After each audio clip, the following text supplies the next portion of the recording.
On the news tonight, President Bola Tinubu directs Nigerian mission in South Africa to establish crisis notification limits for Nigeria facing danger amid renewed anti-foreigner protests.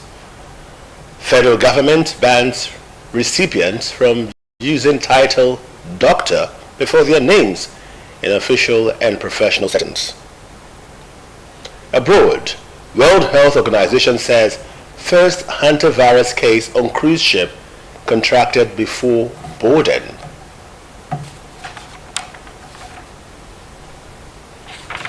Good evening and welcome to Delta Television Main News Tonight.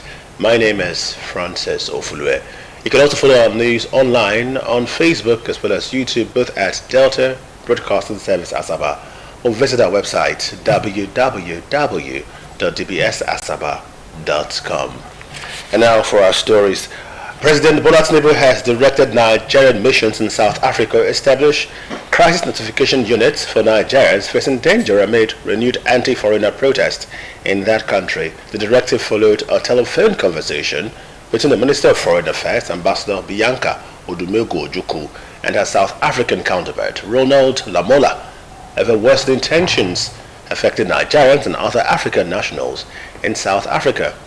Ambassador Odumegu-Ojukwu said the federal government could not remain silent while Nigerians were allegedly being harassed, humiliated and killed extrajudicially, stressing that the evacuation of willing citizens remained a priority. She also urged South African authorities to ensure their police and justice systems treated cases involving Nigerians with seriousness and immediate consequences for perpetrators. The minister expressed concern that the anti-foreigner campaign appeared targeted mainly at black Africans, noting that the situation might be more appropriately described as Afrophobia rather than xenophobia. She further revealed that children of Nigerian and mixed Nigerian South African parentage were reportedly being bullied in schools and asked to return to their country. The Foreign Affairs Minister commended Nigerians in South Africa for exercising restraint despite the tensions and disclosed that at least 130 Nigerians had registered for voluntary evacuation flights, noting that South African authorities had assured Nigeria of efforts to discourage hate-driven actions and protect innocent residents. And our former Minister of Aviation, Femi Fani-Kayode, has announced that President Bola Tinubu approved his appointment as Nigeria's ambassador-designate to South Africa after he was initially posted to Germany. Fani-Kayode disclosed this in a statement on Thursday, explaining that he requested redeployment to South Africa for personal reasons. According to him, he informed the then Minister of Foreign Affairs, Yusuf Tugar, that he preferred serving in a country with closer ties to Nigeria and one that aligns with his political thinking and pan-African vision. He said the request was made 2 days after the initial posting announcement and was graciously approved by President Bola Tinubu. Mr. Fani-Kayode expressed appreciation to President Tinubu, Ambassador Tugar, and Senator Sam Enang, who reportedly agreed to swap postings with him from South Africa to Germany. He also dismissed reports alleging that Germany rejected his appointment, describing the claims as false, malicious, and fabricated by an online publication. The former minister stated that no formal rejection was ever issued by Germany and challenged the publication to provide documentary evidence to support its claims. He added that the matter had been reported to security agencies while his lawyers had been directed to commence a defamation suit against the online medium. Expressing optimism about serving in South Africa, a country he said admits he admires for its inspiring history. The federal government has banned recipients of honorary degrees from using the title doctor before their names in official, academic, and professional settings. Minister of Education, Mr. Tunji Alausa, announced the directive after the Federal Executive Council meeting, saying the move was aimed at ending the abuse of politicization of honorary degrees, which he said had increasingly become tools for political patronage and financial gain. He explained that recipients of honorary awards must now place designation after their names, stressing that presenting honorary degrees as earned academic qualifications will be treated as academic fraud with legal and reputational consequences. The minister added that only 4 categories of honorary degrees will now be allowed in Nigerian universities, while institutions without active PhD programs will no longer be permitted to confer honorary doctorates. He said the National Universities Commission and the Federal Ministry of Education would monitor compliance to restore integrity and public confidence in academic titles. Governor Sheriff Oborevwori has been honored with the Lions Club International Icon of Leadership Excellence Award in recognition of his administration's developmental strides and commitment to transformative leadership. The award was presented during a courtesy visit by the leadership of Lions Clubs International District 404, Nigeria, at Government House, Asaba, led by the multiple council chairperson, Dr. Ibrahim Jide Bello. Ejime Odueme reports.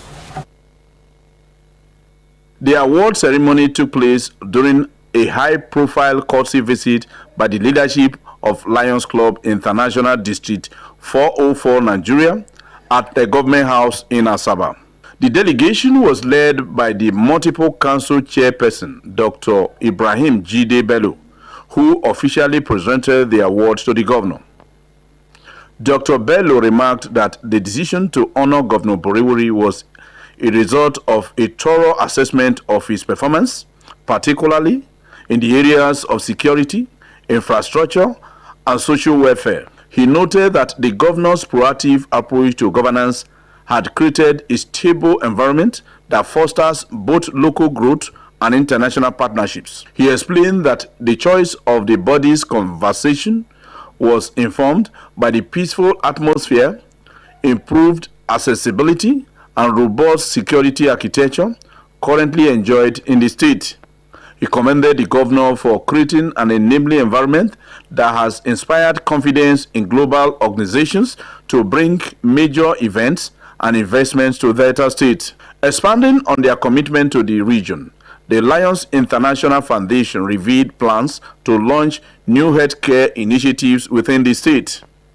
These include targeted interventions at the Warri Central Hospital and various community-focused programs designed to improve the quality of life for vulnerable residents.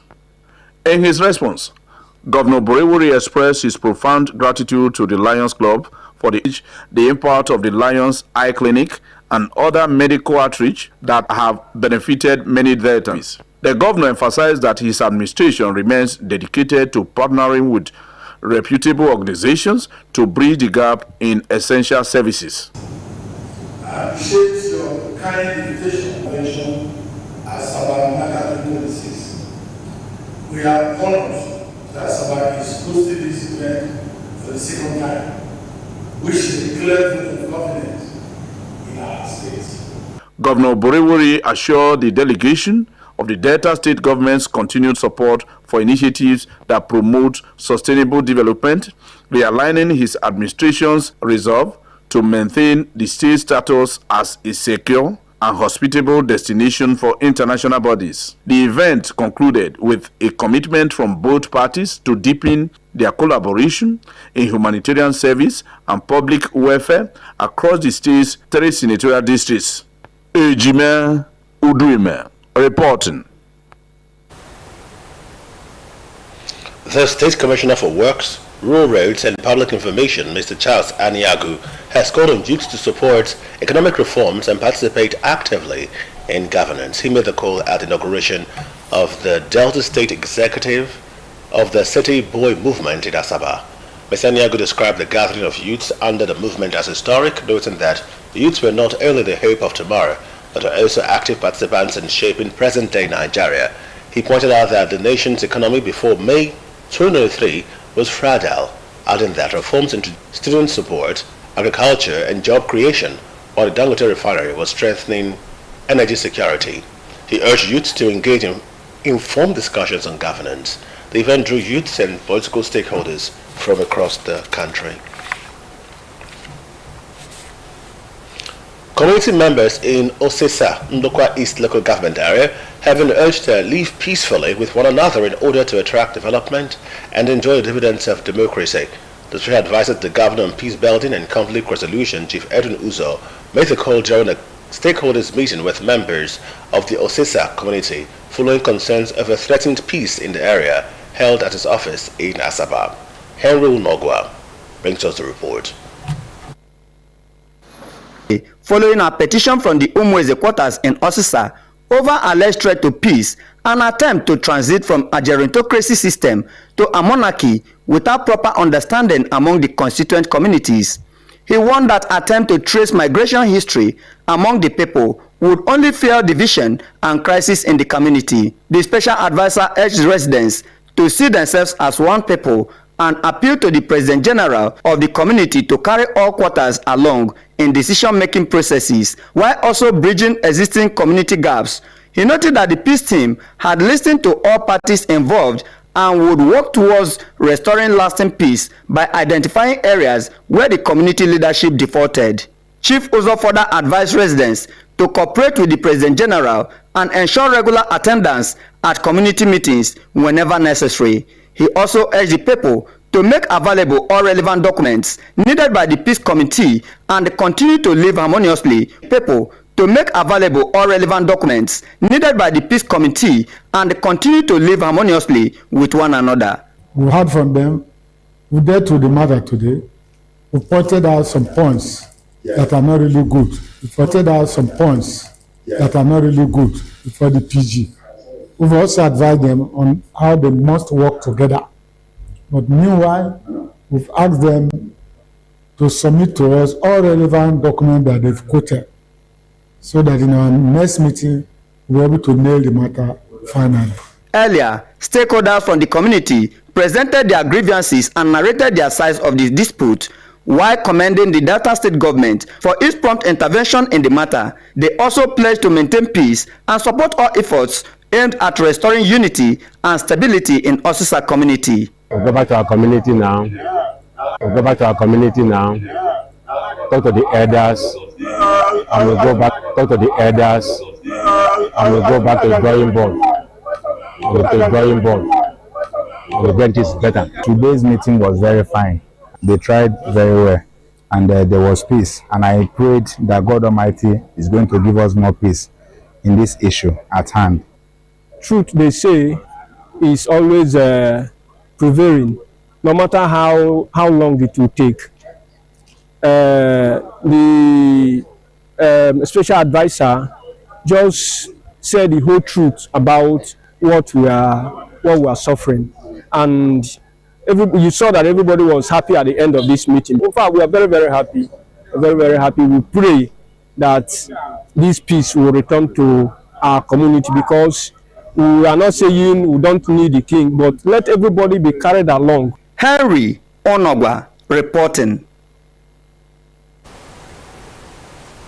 Away from the state, the Kogi state government has confirmed the safe rescue of all 23 victims abducted from the Darul Kitab Islamic Orphanage in Lokoja following the coordinated operation led by the Nigerian Army. The confirmation was contained in a statement issued in Lokoja by the State Commissioner for Information and Communications, Mr. Kingsley Fanwo, who described the rescue as a major victory against criminal activities in that state. Gunmen had attacked the orphanage on April 26, abducting 23 persons, including concern across the state. 15 victims were earlier rescued on April 27 after intensified search and rescue operations by security agencies, while the remaining 9 victims regained freedom during a fresh operation carried out in the early hours of Wednesday. According to the statement, troops of the 12th Brigade of the Nigerian Army, with support from other security agencies, successfully rescued the remaining victims in the Agbaja forest area of Lokoja local government area. The operation led to the safe recovery of 5 boys, 2 girls and 2 adult females, who were later evacuated to a military medical facility for medical attention and psychological care. Governor Ahmed Udodo commended the Nigerian Army and other security agencies for their professionalism and bravery throughout the rescue mission. He assured residents that his administration would continue to strengthen the state security architecture through improved intelligence gathering and sustained support for security agencies, while efforts were ongoing to apprehend the perpetrators behind the abduction and bring them to justice. The National Information Technology Development Agency, NITDA, has issued a security alert over a new artificial intelligence-powered malware known as DeepLoad, said to be targeting government agencies, financial institutions, businesses and individuals across Nigeria. In a statement released by its Computer Emergency Readiness and Response Team, the NITDA said the malware spread through fake website error messages that tricked users into running harmful commands. The statement explained that DeepLoad was designed to steal sensitive information while avoiding detection by regular antivirus systems. It urged Nigerians not to execute commands from unknown websites or install software from unverified sources. The agency also advised users to enable two-factor authentication, scan external storage devices before use, and immediately disconnect suspected infected devices from the internet while reporting any incident promptly. The National Association of Nigerian Students, NAN Southwest Zone D, has threatened to stage protests and demonstrations as South African businesses operating in Nigeria over renewed xenophobic attacks that reportedly led to the killing of Nigerians in South Africa. The students' body expressed outrage over what it described as a recurrent pattern of violence against Nigerians residing in South Africa. This came as South African President Cyril Ramaphosa dismissed claims of xenophobia attacks against other African nationals despite growing diplomatic pressure from African countries including Nigeria, Ghana, Mozambique, Zimbabwe, Kenya, and Tanzania. Some of the countries have intensified diplomatic efforts and threatened retaliatory economic measures to compel Pretoria to address the attacks and prosecute perpetrators.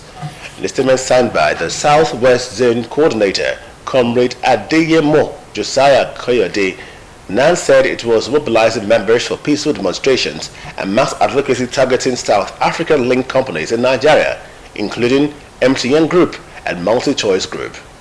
The association said the recent killing of 2 Nigerians was a painful reminder of the continued hostility and insecurity faced by foreign nationals in South Africa. NANS called on the South African government to urgently halt the attacks and ensure justice for victims, stressing that the safety and dignity of Nigerians abroad must be guaranteed. The group warned that silence or delayed responses from authorities would not be acceptable, while also maintaining its readiness for dialogue and constructive engagement with South African business representatives and diplomatic channels to address the crisis. Still to come, Corporate Affairs Commission introduces Direct Company Registration Portal. Stay with us.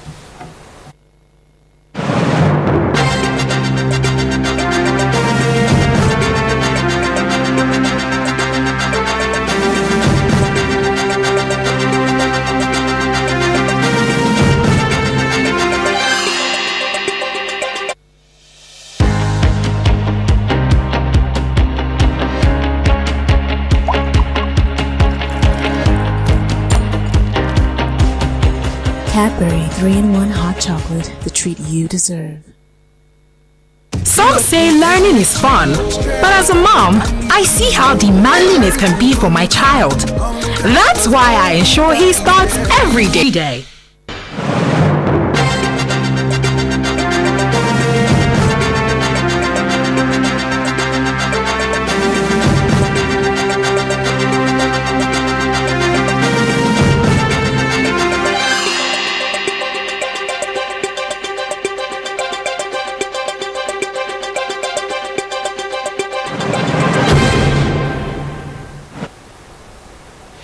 Watching Delta TV main news at 8.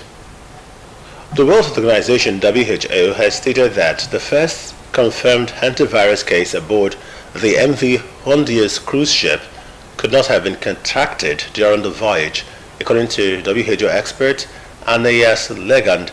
The infected passenger, a 70-year-old Dutchman, likely contracted the virus before boarding the ship due to the disease's incubation period of 1 to 6 weeks. The Polar Expedition ship departed Ushuaia in Argentina on April 1 for Cape Verde with about 150 passengers and crew members on board. The Dutch passenger developed symptoms including fever, headache, and diarrhea on April 6 before suffering respiratory distress and died on April 11. His 69-year-old wife later tested positive for hantavirus and died in Johannesburg, while a German passenger also reportedly died from suspected infection on May 2.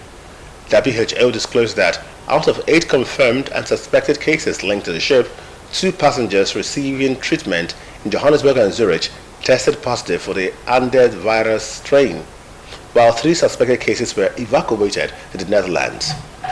The organization explained that hantavirus is usually spread through infected rodents, although the Andes strain can also spread through close human contact. According to WHO, the Dutch couple had traveled across South America, including Argentina, before boarding the ship, where 42 hantavirus cases have been reported this year. WHO officials have since boarded the MV Hoydius, currently heading to Spain's Canary Islands, to assess exposure risk and support health measures for passengers and crew as discussions continue on safe docking and evacuation procedures.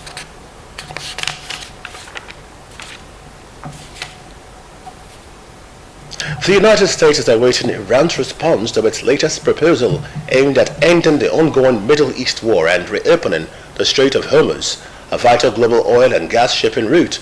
Optimism over possible progress in negotiations boosted Asian stock markets and caused oil prices to fall after President Donald Trump said a deal could soon be reached. The conflict launched by the United States and Israel in late February has seen Iran retaliate with attacks across the Middle East and impose this U.S. proposal was still under review, and that Tehran would communicate its position to mediator Pakistan after final consultations. Reports by U.S. media outlets indicated that both Washington and Tehran were close to agreeing on a framework aimed at ending the war and reopening talks on Iran's nuclear program, while Saudi Arabia reportedly declined the use of its airspace and bases for a U.S. military operation in the Gulf. The possibility of a ceasefire also raised hopes of reduced tensions in Lebanon, where Israel recently carried out a strike in southern Beirut that killed a Hezbollah commander. Meanwhile, oil prices dropped sharply below the $100 benchmark as markets responded positively to diplomatic developments, although concerns remain over security in the region and the impact of the conflict on global trade and energy supplies.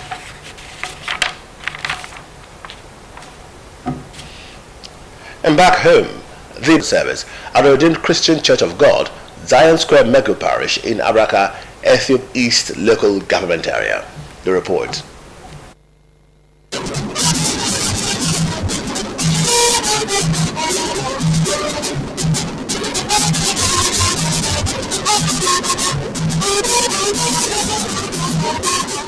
Mrs. Mobogari said the appointment came to her as a surprise, as she never lobbied for the position, describing it as an act of God. The former registrar thanked God for his guidance and protection throughout her 5-year tenure despite the challenges encountered during the period. Mrs. Mobogari also appreciated staff of the registrar's office for their cooperation, noting that their support made the job easier and interesting. She urged them to extend similar cooperation to the incoming registrar, Mrs. Ejiro Etebo. She equally thanked the parish pastor, Pastor Wo Joshua, and members of the church for their prayers and support throughout her tenure.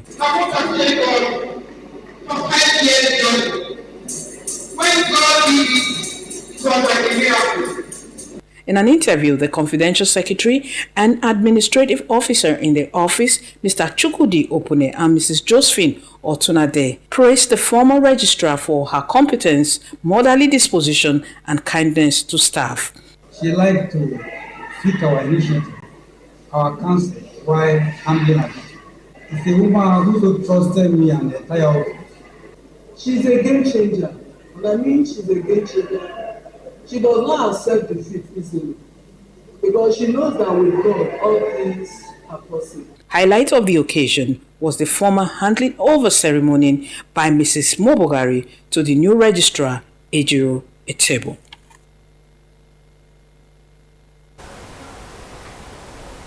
In our business, the Corporate Affairs Commission has introduced a direct payment option on its online portal as part of efforts to improve service delivery and make business registration processes easier for users. In a statement posted on its official X handle, the Commission said customers can now make payments directly on Intelligent Company Registration Portal through the Revenue Optimization and Assurance Project, also known as RevOps. The Commission explained that the RevOps initiative was launched last year to strengthen public financial management by blocking revenue leakages and improving transparency, efficiency, and digital transformation across government agencies. It added that services now eligible for direct payments include annual returns filing, change of business address, cessation of business, change of name, change of objects, as well as changes in proprietor or partner details and certified true copies. Still talking business, the Naira today appreciated to 1,380 Naira per dollar in the parallel market from 1,382 Naira per dollar recorded on Tuesday. The local currency also strengthened in the Nigerian foreign exchange market, trading at 1,361 Naira per dollar. Data released by the Central Bank of Nigeria (CBN) showed that the indicative exchange rate improved from 1,362 Naira per dollar on Tuesday to 1,361 Naira per dollar, reflecting a 1 Naira appreciation for the Naira in the official market. Despite the appreciation in both markets, the margin between the parallel market and the official exchange rate widened to 21 Naira per dollar from 20 Naira recorded on Tuesday. This indicates a slight increase in the gap between the two foreign exchange markets. Meanwhile, turnover in the interbank foreign exchange market rose significantly by 120.9% to $158.2 million compared to $71.6 million recorded on Tuesday, reflecting increased traditional trading activities in the market. Away from business, State Deputy Governor Monday Onyeme has paid a condolence visit to the member representing Okwani constituency in the Delta State House of Sir Onyeme, who visited the lawmaker at his residence in Asaba, expressed deep shock and sadness over the loss, describing his late wife, Mrs. Isioma Dafe, as a pillar of support and a woman of remarkable character whose presence would sorely be missed by the Okwani community and the state at large. He urged Honorable Chukwudi Dafe to find strength in the Almighty God during this period of immense grief.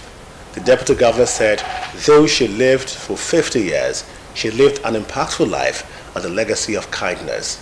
Sir Onyeme led a brief moment of reflection, praying for the peaceful repose of the soul of the deceased. In his response, Honorable Chukwudi Dafe expressed his gratitude to the Deputy Governor for the visit, noting that the gesture serves as a great source of comfort to his family during their darkest hour.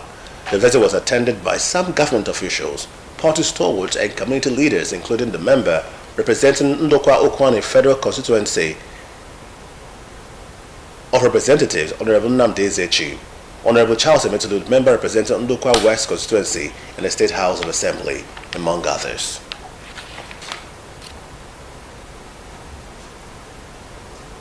Here's our thought for the day. Decision making is easy when... On that resounding note, we sum up our bulletin for the evening, but before we go, a quick look on our major stories.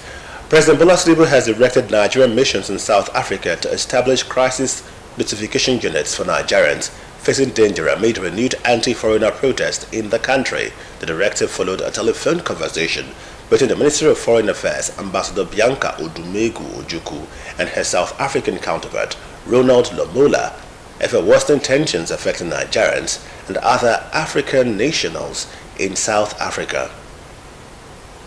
The federal government has banned recipients of honorary degrees from using the title Doctor before their names in official, academic and professional settings.